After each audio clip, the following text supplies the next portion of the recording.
This, this was my tomato harvest last year. I'm not kidding. All that work for a handful of cherry tomatoes that were more cherry than tomato. My peppers were stunted, my zucchini gave up in July, and my carrots looked like tiny orange toothpicks. I did everything by the book. I bought the premium organic soil, the fancy heirloom seeds. I followed a perfect watering schedule, and this is what I got. It was a complete failure.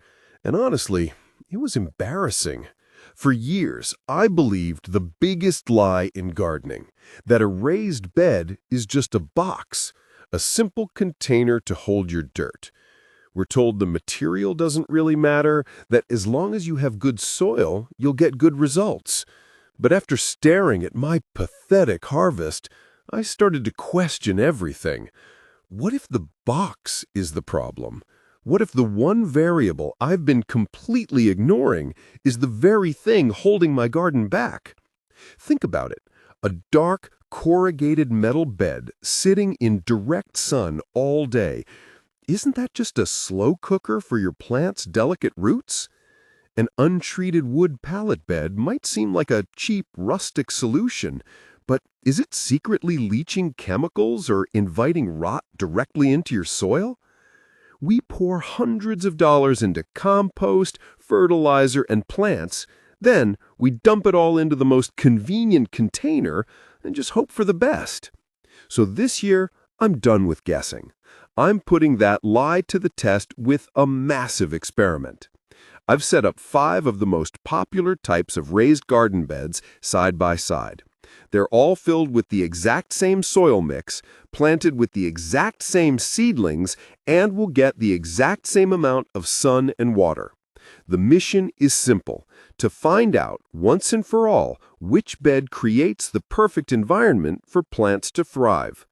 We're pitting a scrappy DIY project against the classic cedar frame, a trendy metal bed, a modern recycled plastic option, and even a premium self-watering model with a shocking price tag. Let's meet the 5 challengers. All right, to find out which raised bed is truly the best, we need a proper battle royale. So I've assembled 5 very different challengers, representing a huge range of prices, materials, and philosophies. This is the lineup that will go head-to-head for the entire growing season. First up, representing the ultra-budget DIY crowd, we have contender number 1, the pallet bed. I built this myself from a couple of heat-treated pallets I got for free. The appeal is obvious. It costs practically nothing. The big question is, will it hold up? And more importantly, is using reclaimed wood like this a clever hack or a shortcut to a garden full of splinters and disappointment? Next, we have contender number 2, the classic cedar bed. This is the gold standard, what most people picture when they think of a raised garden. It's a simple, beautiful 4 by 8 foot frame made from naturally rot-resistant cedar. It's not cheap, but it's a timeless design that's supposed to last for years. It's the benchmark against which all others will be measured. Is tradition still the best way? Then things get trendy. Contender number 3 is the corrugated metal bed. You've seen these all over Instagram. They look sleek, modern, and promise excellent drainage. But I have a huge concern. Are we just building a giant oven for our plant's roots? On the first hot day, will this metal container cook everything inside? We're going to find out. For our eco-conscious choice, we have contender number 4, the recycled plastic bed. This one is made from 100% recycled milk jugs. The company claims it will never rot, warp, or fade. It snaps together like Legos, which is cool, but does plastic offer the same soil insulation as wood? And does it feel sturdy enough to hold hundreds of pounds of soil? And finally, the high-tech, big-budget option. Contender number 5, the $500 smart self-watering bed. This thing is a beast. It has a massive built-in water reservoir that wicks moisture up into the soil. promising perfect hydration 24/7. It costs more than all the other beds combined. The question is simple. Is this a revolutionary gardening tool that justifies the price, or the most expensive gimmick I've ever bought? So there they are. 5 beds, 5 different promises. But before we can even think about soil or seeds, they all have to pass their very first test, one that can make or break your entire weekend: the assembly. All right, we have our 5 challengers lined up. But before a single seed can be planted, they have to be built. And let me tell you, the assembly process is the first hidden test that separates a good product from a great one. This is where the glossy marketing photos end and the weekend-ruining reality begins. I'm ranking these from surprisingly easy to I almost gave up. First, the undisputed champion of simplicity, the recycled plastic bag. Honestly, calling it assembly is an overstatement. It was like adult Legos. The pieces slid together, clicked into place, and the whole thing was ready in under 15 minutes. No tools, no screws, no tears. A huge win for anyone who just wants to get to the gardening part. Next up, the corrugated metal bed. This one was straightforward, but tedious. It was essentially a series of panels and about 1,000,000 tiny bolts and nuts. It wasn't difficult, but my fingers were definitely sore by the end. The classic cedar frame was similar, but required a power drill and careful attention to keep the corners perfectly square. Both were a solid, manageable 1-hour project. But this is where things went downhill. The DIY pallet bed, the one that's supposed to be free, let me assure you, it's not. My free materials cost me an entire afternoon of hard labor, prying apart stubborn boards, pulling out rusty bent nails, and sanding down a forest's worth of splinters. By the time I actually started cutting and screwing the frame together, I was already exhausted. This bed requires the most grit by far. However, the absolute soul-crushing nightmare of the group was, ironically, the most expensive, the $500 self-watering bed. You'd think for that price it would assemble itself. Instead, it came with a sea of tiny, identical-looking plastic parts, a complex internal wicking system, and instructions that seemed translated through 3 different languages. At one point, I had a part left over, and I still don't know where it was supposed to go. The clear takeaway here is that price has 0 to do with ease of setup.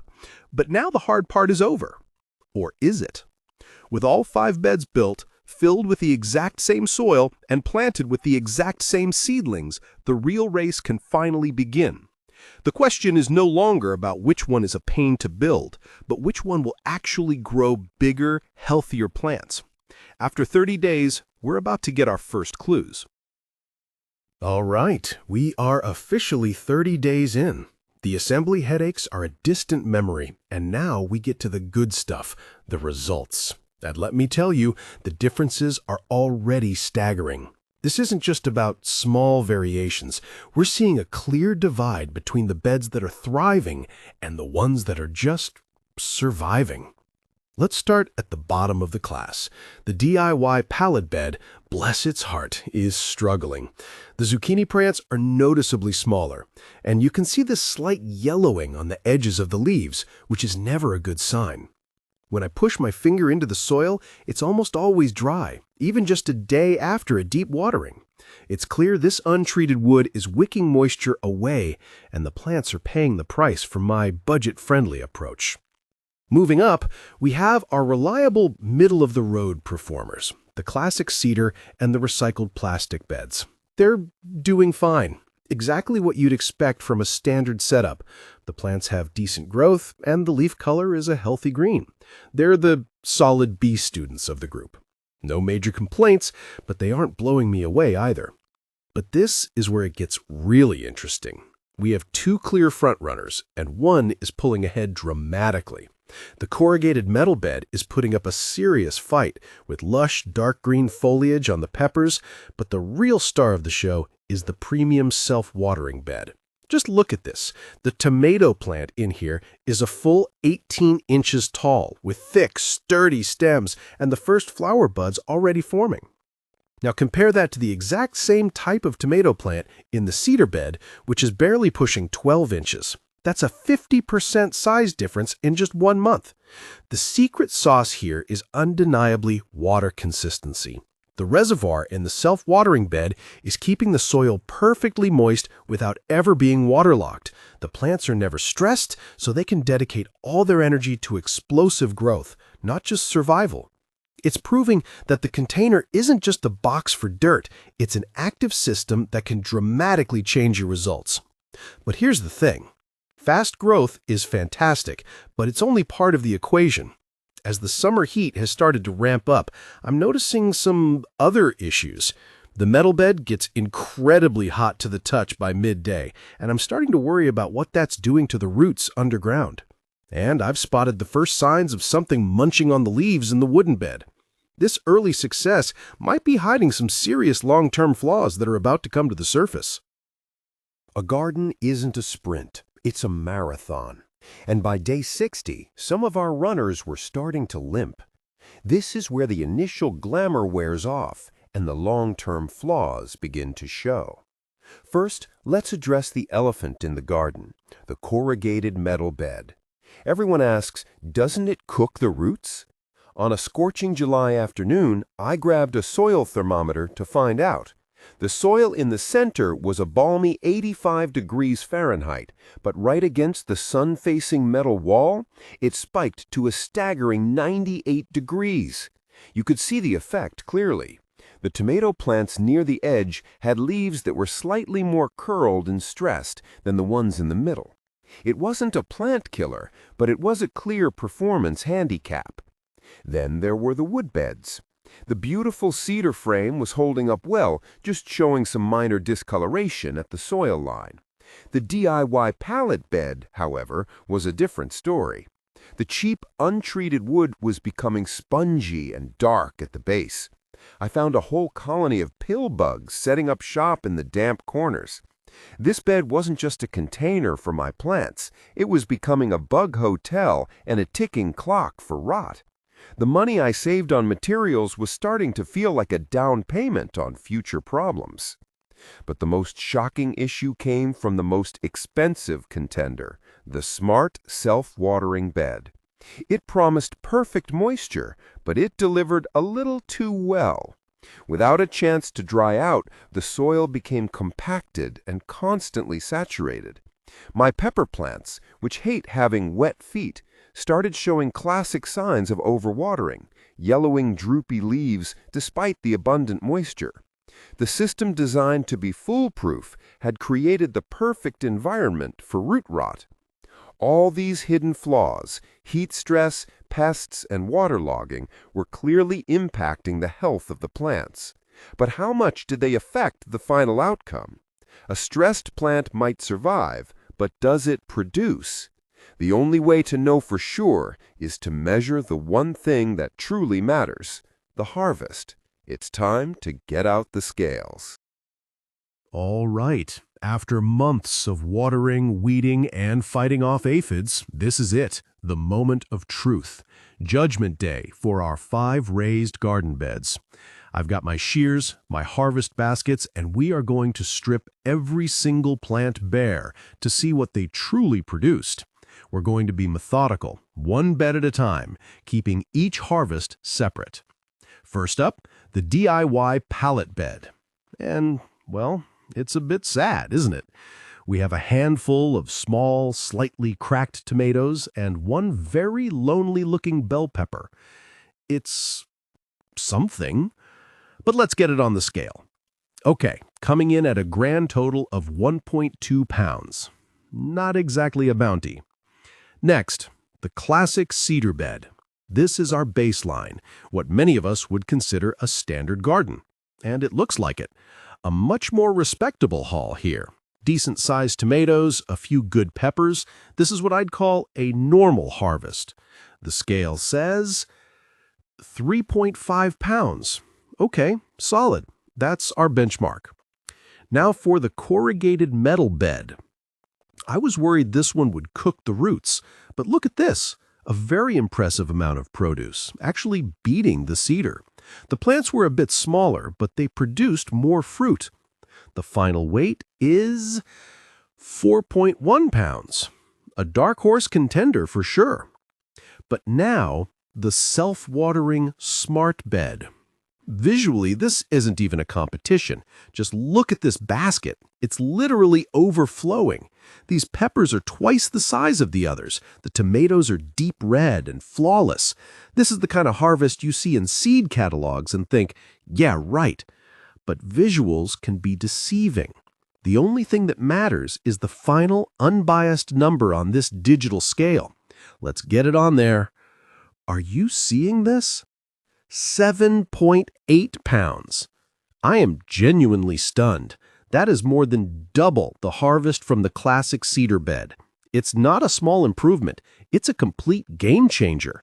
This proves without a shadow of a doubt that the container you grow in can have a staggering impact on your final yield. The numbers don't lie. So we have an undisputed champion by a landslide. But the most important question still remains. Why? What is the secret science hiding in this one design that created such incredible results? It's not just luck. Was it the watering system, the soil aeration, or something else entirely? Let's break down the science behind the win. Okay, so the scale doesn't lie. The self-watering bed didn't just win, it completely obliterated the competition. But seeing a pile of tomatoes that's twice as big begs the question, how? This isn't garden magic. It's some brilliant yet simple science that tackles the three biggest killers of raised bed gardens. First, let's talk about water. With a traditional bed, we create a cycle of flood and drought. We drench the soil, it slowly dries out, and the plant's roots are constantly adjusting. This winter, however, uses a wicking system with a massive water reservoir. Think of it like giving your plants a personal IV drip. The soil pulls up exactly the amount of moisture it needs 24/7. This consistent hydration means the plant never wastes energy dealing with water stress, so all that energy goes into making leaves and, more importantly, fruit. Second, and this is the part that surprised me, is aeration. You'd think a bed designed to hold water would be a soggy mess, right? Wrong. Because the water is wicked up from below, the top layer of soil remains incredibly light and full of air pockets. This is crucial. Plant roots don't just need water, they need to breathe oxygen. In the soggy bottom of the pallet bed, the roots were essentially suffocating, which is why we saw that yellowing and rot. Here, the roots had the perfect balance, constant water from below and plenty of oxygen from above. Finally, temperature regulation. Remember how the metal bed basically became a slow cooker on sunny days, baking the roots? The water reservoir in this winning bed acts as a massive heat sink. It insulates the soil, keeping it cooler during the day and preventing it from getting too cold at night. This stability is like a luxury spa for plant roots. No extreme temperatures, just a perfect environment to thrive. So who should actually buy this thing? Look, if you're a gardening purist on a tight budget who loves the daily ritual of tending to your plants, a classic cedar bed is still a fantastic choice. But if you are busy, forgetful, or plan to take a week-long vacation in July, this bed isn't just a product, it's a system. It's an insurance policy against the most common gardening mistakes. And the results, as you've seen, speak for themselves.